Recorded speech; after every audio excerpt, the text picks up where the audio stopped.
GB, I just wanted to thank you for letting us, come by and talk on our Man-to-Man Mondays is what we're going to call this on this statement.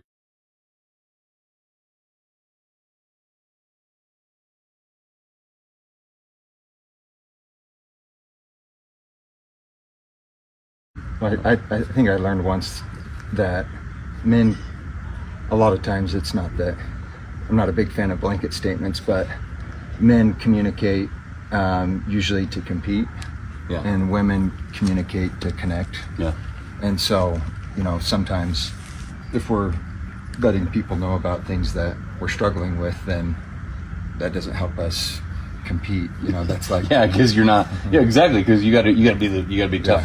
Well, I've got to be not the aggressor, but I've got to be I'm the guy to knock off the top of the mountain, right? That kind of thing. Like I got to keep my edge. You're giving up your edge by opening up the box and I guess letting people in. But I mean, my upbringing and everything, and I can look back on it and try and create a story that is negative, but really at the end of the day, it's all positive. And Tony's like a man's man. For sure. Anyone that I run into, they're like, Tony's your father-in-law. Are you intimidated by him? Like, does he scare you? And I haven't been around him that much. I just know who he is, and I can see that totally. But he's been really good for me, just because my dad is my hero, but they're very different. My dad's an art teacher, he's a business teacher. But he told me a story one time where I think he had just been tenured at Weber State or was about to be tenured. And so like everything's going great, there shouldn't be anything wrong, but he said he would find himself going to school and just sitting in the parking lot and almost being paralyzed, like he could not get out of the car, and just this overwhelming fear would come over him that something terrible was going to happen.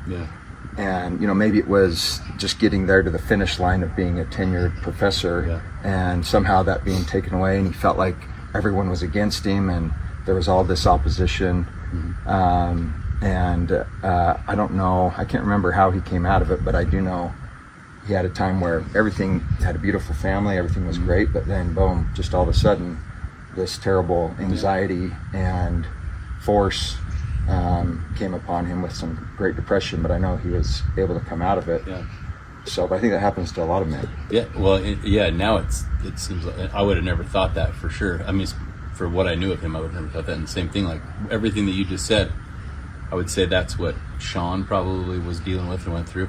And I mean, even to an extent, maybe not that extent. I was like, and I even said to my wife once, why am I even here? What is the point that I'm even here? Because the reason I'm supposed to be here, or at least that I grew up thinking, to provide and protect and do all these things. I'm like, well, I'm not providing because this just happened, and I'm not doing this, and I'm not doing, So then you start going, well, everybody would be better off without me, right? And then that's the mentality that doesn't fly well with, it doesn't end up good if you stay on that path. So so I mean, having those sisters though, I think, you're pretty well grounded person, but you've talked about anxiety and stuff that you've had.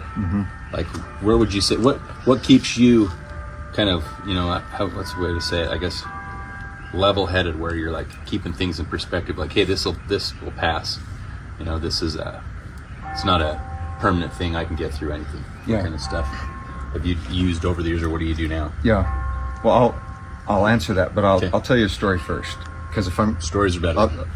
If I'm going to tell a father-in-law story, I'll open it up to you about myself as well, because I think we all struggle, right? Like, nobody's winning every game, so everyone's taking losses, everyone's getting hurt, injured. But when Tess and I were first married, we moved to Hawaii. So we were there somewhat newlyweds. We just had our first child over there in Hawaii, and I had started a job where I was a commission-only salesperson. And so I had gone into debt in order to get us established there, but I was doing well, so I was climbing out of it, had a promising financial future. And the nature of that job was you would sell deals, but they would get commission months down the road. So I had supposedly a lot of money coming to me, but in the moment I was 20 grand in debt, you know? And some events had happened where I didn't know if I was going to get that money anymore. And I had an incredibly difficult experience where, I mean, I basically had a mental breakdown, where just intense anxiety, greater anxiety than I had ever felt in my life. And day after day it would intensify and I couldn't sleep. Yeah. So, a day went by, no sleep. 2 days went by, no sleep. And going into that third day, I was starting to somewhat hallucinate. And I know it sounds crazy, but we were living right next to the ocean, and I'd go for a run and I'd put on church music, like trying to get, this anxiety, this terrible, it was almost like I was just this incredible darkness that I was trying to get rid of. And I was at the ocean and I could see a tidal wave coming. Yeah. But then everyone was sitting there, just like having the time of their lives in paradise. Yeah. Here I am in paradise and I'm in hell. And I was like, there's a tidal, and I was like, why isn't anyone running? Yeah. And I started running. I probably looked like a wild, like insane. You're crazy. Go back and look. And I went and looked, and to me, the ocean still was like this intense beast. Like I was like, a tidal wave's coming. Anyways, I went home, and the only thing that I could think of is I got to get to the temple. And I told Tessa, and this is a couple days of me, just being out of my mind. And we had family pictures planned, and she's like, we're not going to the temple. Like, we have family pictures. We've, this woman's depending on us. She's coming to the beach. We can't go to the temple. And we get in an argument over it. And this is intense. So, and I'm like, I view her as adversarial. I'm like, she's possessed. Yeah. My wife is trying to stop me. She's crazy. Like, we got to get to the temple. Yeah. She's trying to take family pictures. And she's, very frustrated with me. And this is crazy. So I'm even embarrassed telling you, but this is the honest truth. Yeah. And so I went up to the temple. We were on Oahu up in Laie, and it's like an hour and a half drive from where we were at. Yeah. And in my mind, I was like, I just got to find the temple president. Yeah. And so I was walking around almost delirious. I hadn't slept, and I was going on 3 days. Yeah. And I was trying to find him, and I told him what was going on, told him kind of the business story and everything. He asked me some specific questions, and he said, you can do one of two things. You can go up into the ceiling room and do 5 ceilings, and you'll know what you need to do, or you can go home to your sweetheart. And I told him, okay, I'm going to go home to my sweetheart.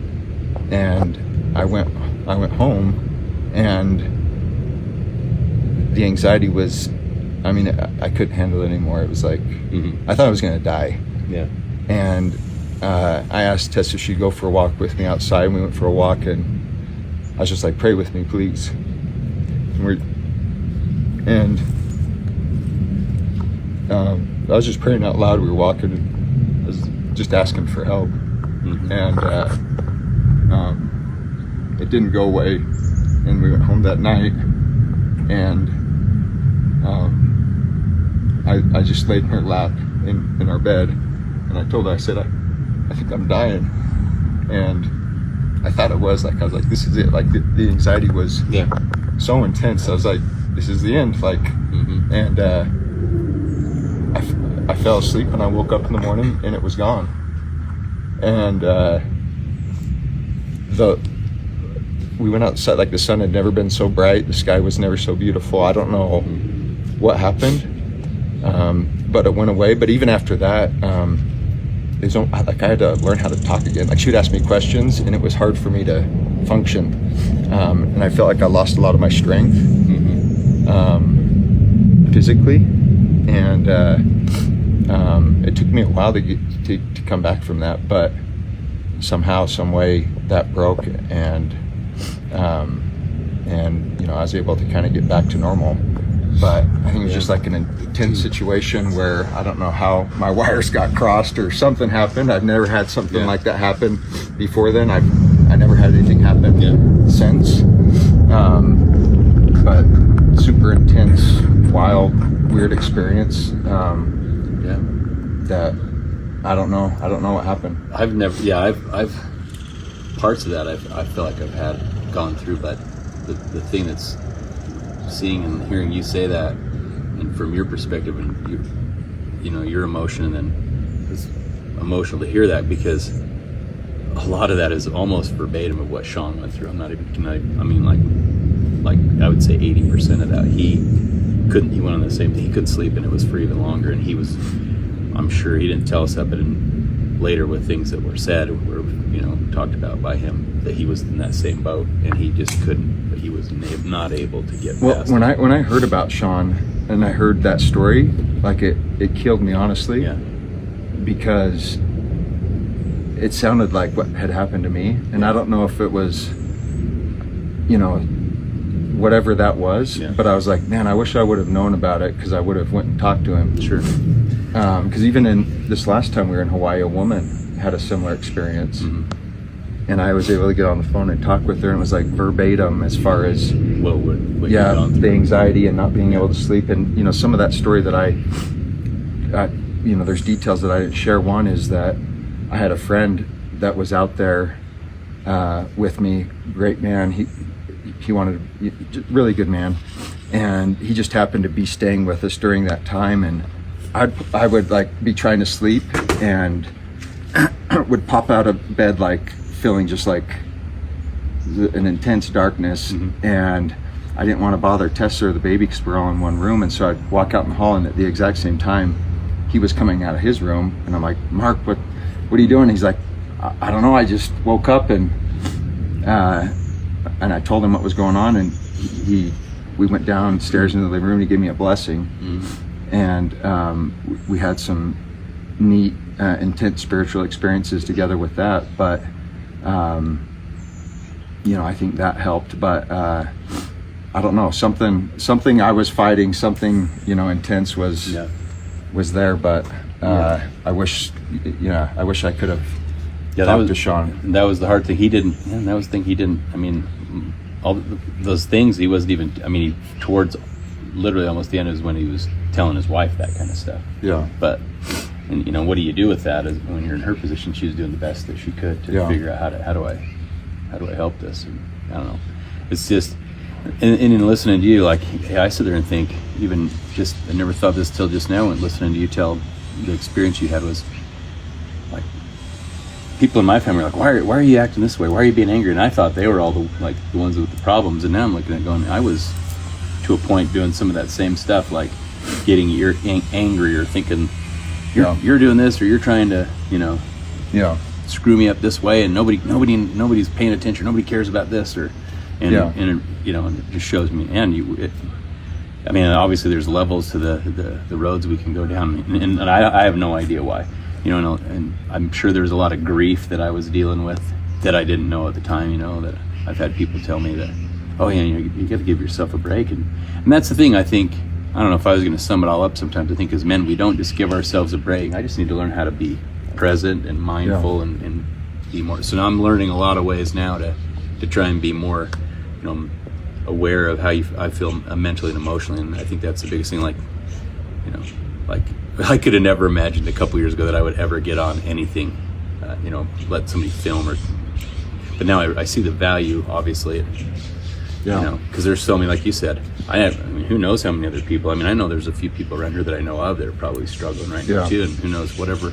I look at it like whatever's helped me that other people have said, hopefully them hearing you, and and when she was asking, who do you think, all of a sudden I talked about a bunch of different men that I know that would be awesome, and then you popped into my head.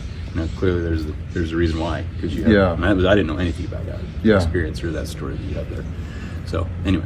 Well, and I think, as far as like the way that men communicate and whatnot, while you're talking, I was thinking about, so the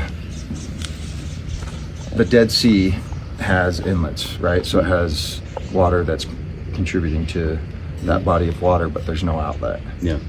And then the Sea of Galilee has inlet and outlets. Mm-hmm. So it's both receiving and letting out, right? And I think as men, a lot of times we're like the Dead Sea, where we just